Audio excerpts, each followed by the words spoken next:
오늘 미국 3대 지수 혼조세로 끝났습니다. 다우는 플러스, 나스닥하고 S&P 500 지수는 마이너스로 끝났습니다. 이틀 연속 튀었기 때문에 눈치 보기 할 때가 됐죠. 유럽장도 그렇게 좋지는 않았고,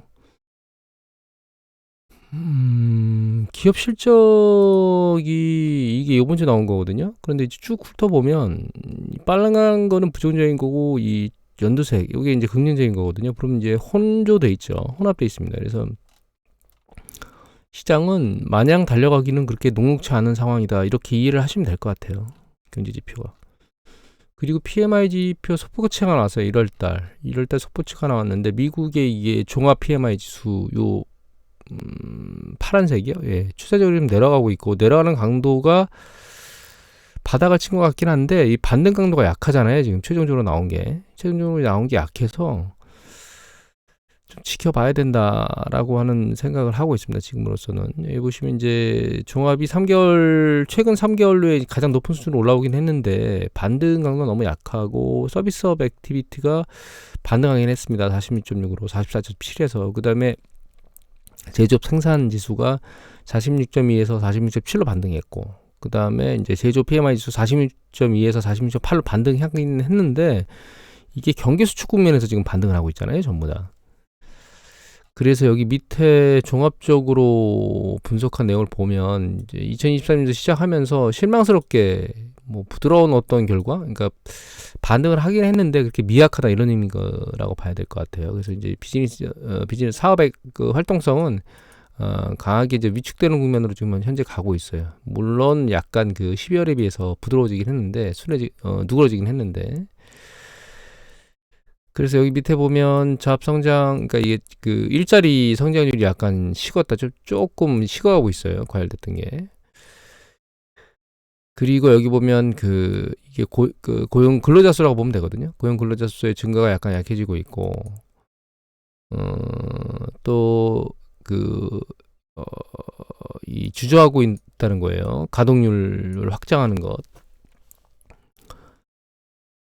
이게 무역이나 이런 것들이 향후 몇 달간 그 약간 불확실한 그런 상황에 있기 때문에 가동률을 올리는 것도 좀 그렇고 그 다음에 오더북이나 이런 것, 그러니까 주문이나 이런 것들이 약간 그 줄어드는 것이 누그러지는 그런 모습을 보이고 있긴 한데 그렇지만 여기 그리고 약간 그 심적으로 약간 그 사업 심리가 약간 올라가고 있긴 한데 전체적으로 아직은 좀 눌리고 있는 상황에 있다. 지수가 신뢰 지수가 좀 눌리고 있다 이런 얘기를 하고 있죠. 그다음에 이제 회사들이 여기 보시면 높은 가격, 그다음에 올라가는 그러니까 물가하고 높은 물가하고 그다음에 올라가는 어, 금리 이런 것들 때문에 걱정스럽다는 얘기들을 많이 하고 있고 그다음에 여기 공급하고 그러니까 노동력 부족 이런 것들이 아직 계속 이런 것들에 대한 걱정이 이어지고 있다 이런 얘기를 하고 있죠. 그리고 여기 또 보면 경기 침체, 그러니까 경제 활동이나 이런 것들이 좀 아래로 그러니까 침체될 이런 상황들이 올해 초서부터 계속 어떤 우려 상황으로 여기되고 있는 것뿐만 아니라 인플레이션이나 이런 부분들이 새해 들어가지고 결과적으로는 임금 압력 이런 것들과 연계될 거라고 생각을 하고 있고 그걸로 인해서 여기 보시면 연준 정책이 금리 인상 정책이죠. 이런 것들이 침체 위기를 올리고 있는 이런 것들의 상황을 종합적으로 걱정하고 있다 이렇게 이해를 하시면 될 것 같아요.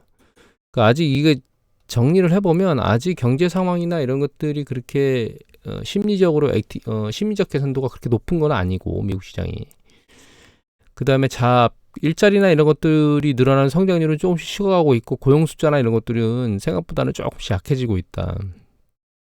그리고 아직 불확실한 상황 때문에 가동률이나 이런 것들을 막 올리거나 이렇게 할 수는 없는 상황이고 그 다음에 아직 인플레이션 압력하고 그 다음에 고용 일자리나 이런 것들이 약간 타이트하게 움직이고 있고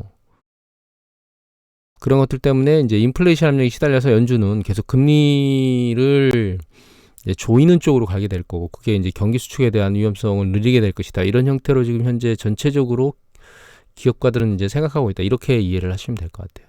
아직 긍정적이지가 않습니다, 사실. 어제도 말씀드렸지만 상당히 좀 안정적이거나 탄탄한 상황에서 움직이는 그런 패턴에서 주식이 밀고 올라가는 게 아니기 때문에 불안정한 상황에서 주식시장이 움직이고 있다, 이렇게 이해를 하시면 될 것 같고요. 그러면 이제 이런 생각을 할 수 있거든요. 이렇게 바닥으로 이렇게 내리 꽂았다가 올라갈 때는 정말 심각한 상황에서 이렇게 내리 꽂았다가도 반등해서 올라가지 않느냐, 추세적으로. 그러니까 이것도 이렇게 올라가서 추세적으로 올라갈 수 있다라고 생각할 수 있지 않느냐라는 생각을 우리가 해볼 수는 있거든요. 그런데 지금 시기가 이 시기하고 다른 거는, 이 코로나 팬데믹이나 요 그 글로벌 금융위기가 터졌을 때 요 시기에는 그 금리를 상당 부분 낮춰줘서 한계에 몰려있는 기업이나 가게들의 숫자를 싹 줄여놓은 상황인 거예요. 그러니까 금리를 상당히 낮춰서 차입금리에 대한 압력이 없었던 거죠. 그 다음에 인플레이션도 디플레이션을 우려하는 시기이기 때문에 인플레이션 압력도 사라져 있는 상황이에요. 근데 지금은 두 개가 다 살아있는 상황이거든요. 인플레이션 압력도 아직 살아있고, 그리고 금리 압력도, 차입금리 압력도 살아있기 때문에 이 시기하고는 다른 거예요. 그래서 추세적으로 이게 계속 올라갈 수 있을지를 의문점을 삼고 있는 겁니다. 유럽 같은 경우도 나왔는데, 유럽은 미국보다는 조금 더 나은 상황이에요. 보면 그 1월달 그 속보치 나온 거 보면 종합이 49.3에서 12월에 50.2로 확정면으로 넘어왔어요. 서비스가 좀 더 세게 넘어왔고, 아직 제조업 쪽은 수축 국면 아래에서 반등하고 있는 상황입니다. 그래서 이제 미국보다는 유럽이 조금 더 PMI 지수로서는 나은 편이다, 이렇게 이해를 하면 될 것 같아요. 그리고 지금 이제 그 미국의 정부 대출 한도 관련해서 아직 협의가 이루어지질 않고 있는데, 이거 계속 이렇게 끌고 나가면 주식시장에 약간 불안정한 상황을 야기하게 될 겁니다. 지금까지는 초반이기 때문에 별 이슈가 없는데, 좀 더 지켜봐야 될, 그러니까 모니터링을 그렇게 크게 비중을 두고 할 만한 건 아니긴 한데, 이 경제가 불안정하고 시장이 약간 불확실한 상황에서 있을 때는 얘가 갑자기 어느 날 수면 위로 탕 튀어 올라오면서 시장을 밀어내릴 수도 있는 이슈라고 생각을 하셔야 되고, 이게 미국의 미국 정부 부채거든요. 규모가 이게 글로벌 금융위기 때 쭉 올라간 상태에서 계속 늘어나고 있고, 코로나 팬데믹 때는 아주 급격하게 쭉 늘었어요. 이때는 구제금융이고 뭐 대규모로 자금을 집행했기 때문에 쭉 늘어났죠. 그리고 쭉 올라가고 있는 상황입니다. 이것 때문에 지금 공화당은 너무 많이 정부 부채가 늘어나니까 최소한 정부 지출을 조절하라, 이렇게 얘기를 하고 있는 거고, 국가부채 관련된 거는 일단 이제 예외하고 정부 지출 이런 거 빼고 나서 일단 한도 늘려놓고 나서 얘기하자, 이렇게 얘기를 하고 있는 거거든요. 협상이 잘 이루어질지는 하원을 그 공화당에 넘겨주면서 복병을 맞은 거죠, 바이든 정부가. 상황 좀 지켜봐야 될 것 같고, 미국 같은 경우에 지금 정부 부채 비중, GDP 대비 정부 부채 비중이 120% 정도까지 올라갔습니다. 물론 코로나 팬데믹 터졌을 때 올라갔을 때보다 내려왔는데, 이거는 이렇게 생각하시면 안 됩니다. 허수예요. 왜냐하면 코로나 팬데믹 때 이렇게 급증한 이유는, GDP 대비 부채 비중이 급증한 이유는 이 GDP 규모가 줄었잖아요. 줄었으니까 부채는 느는 거 많이 늘었고, 그래서 급증한 거예요. 그리고 조금씩 경제가 좀 살아나면서 GDP가 올라왔기 때문에 얘가 내려간 거거든요. 그러니까 이게 옛날보다는 호전됐으니까, 코로나 팬데믹 터지기 직전보다 호전됐으니까 나은 거 아니야, 이렇게 생각하시면 안 됩니다. 그래서 이 정상적인 요 수준에 있었던, 경제가 돌아가던 요 수준에 있었던 시기에 한 100%, 104 이렇게 100을 왔다 갔다 하던 게 지금 120까지 올라왔으니까 굉장히 짧은 기간 안에 널뛰기로 확 뛴 거죠. 그래서 이걸 조절하라, 이런 얘기를 하고 있는 겁니다. 이게 보시면 이제 90년대 쭉 올라왔다가 쭉 조정받아, 경기 걱정률이 좀 내렸죠, 비중을. 그리고 이때도 이제 더 이상 증가하지 않고 증가분이 상당히 미약했는데 또 튀었거든요. 이제 이거를 뭔가 맞춰라, 좀 너무 많이 올라갔다, 이렇게 얘기를 하는 것 같고, 정부 지출을 그래서 낮춰서 이 부채 비중을 좀 낮추면서 GDP가 늘어나는 속도에 맞춰서 좀 가라, 이런 얘기를 하고 있는 거죠, 공화당에서. 요게 그 정부 1년 예산의 적자율이에요, 이게. 적자 금액이거든요. 근데 보시면 여기 글로벌 금융위기 때 쭉 적자 비중이 추세적으로 늘어났었죠. 그랬다가 코로나 팬데믹 터지기 직전부터, 사실은 직전보다는 2019년도 들어서부터 상당히 많이 늘어나다가 좀씩 기미를 보이다가 2020년 들어서 폭발적으로 정부 재정이 적자로 돌아섰죠.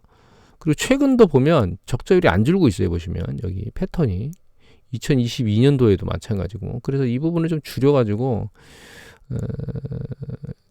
균형 재정을 해야 된다, 혹은 흑자 재정을 해야 된다라고 지금 저기에서 공화당 쪽에서 얘기를 하고 있는 거죠. 이게 기축 통화이기 때문에 가능하지, 달러가 아니면 이런 형태로 하기가 녹록지가 않을 겁니다. 일본 같은 경우에는 지금 한계점에 봉착해 있는 모습들이 계속 보이고 있잖아요. 미국이기 때문에 가능합니다. 미국이기 때문에. 그리고 갑자기 이거 말고, 이거 이제 주식시장 놓고 보면 지금 FOMC 회의가 1월 30일이라고 2월 1일 요 사이에 이제 이루어지는데, 이때 그 기준금리 인상 얘기가 나오겠죠. 근데 이때 0.25포인트를 올릴 거라고 얘기하는 사람들이 거의 뭐 100% 가까이 됩니다. 지금 전문가들이. 그래서 지금 주식시장이 연준의 기준금리 속도가 약간 둔화된 것을 기대감으로 안고 지금 약간 움직이고 있다고 생각하고 있거든요. 지금 주식시장의 움직임은. 왜냐하면 그러니까 밑바탕을 받쳐주는 건, 이익이 이게 혼합돼서만 움직이고 있기 때문에 이익 장세라고 볼 수가 없어요, 지금.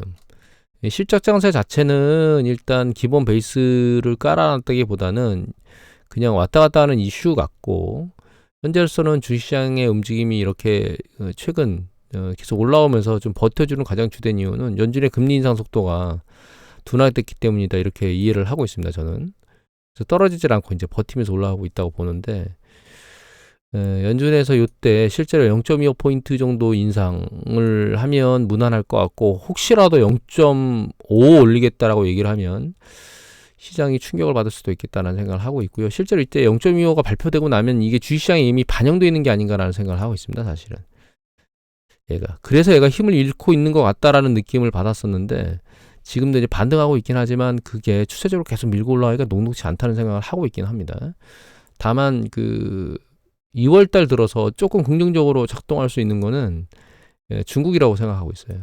중국이 지금 코로나 관련해서 막 도배질을 하고 뉴스 보도가 나오다가 지금은 뉴스 보도가 쏙 들어갔죠. 그리고 여기 보시면 뭐 이미 인구의 80%가 감염됐고 2차 파동 가능성이 낮다는 얘기들이 나오고 있고 막 이렇게 얘기가 나오고 있기 때문에, 솔솔 중국에서 그 경기 부양을 위한 뭔가 액션을 취하는 보도들이 흘러나오거나 그런 액션이 나오면 그게 주식시장에 긍정적으로 작동할 수 있지 않겠는가. 좀 세차게 밀어올리보다는 떨어지는 걸 좀 커버해주는, 3월달에 전인대 나오고 나서 실제로 경제지표도 위드 코로나 이후에 약간 좋은 쪽으로 나오게 되면 그때 추세적으로 다시 밀어올릴 수 있을 가능성이 존재하긴 하지만, 2월달에는 그렇게 힘 맞춰서 올라갈 수 있을까라는 생각을 해보고 있긴 합니다. 만약 반대로 중국이 그렇게 녹록치 않은 경제지표를 내놓게 되면 다시 아랫방향으로 좀 조정을 받는 형국으로 넘어갈 수도 있다, 이렇게 생각을 하고 있습니다.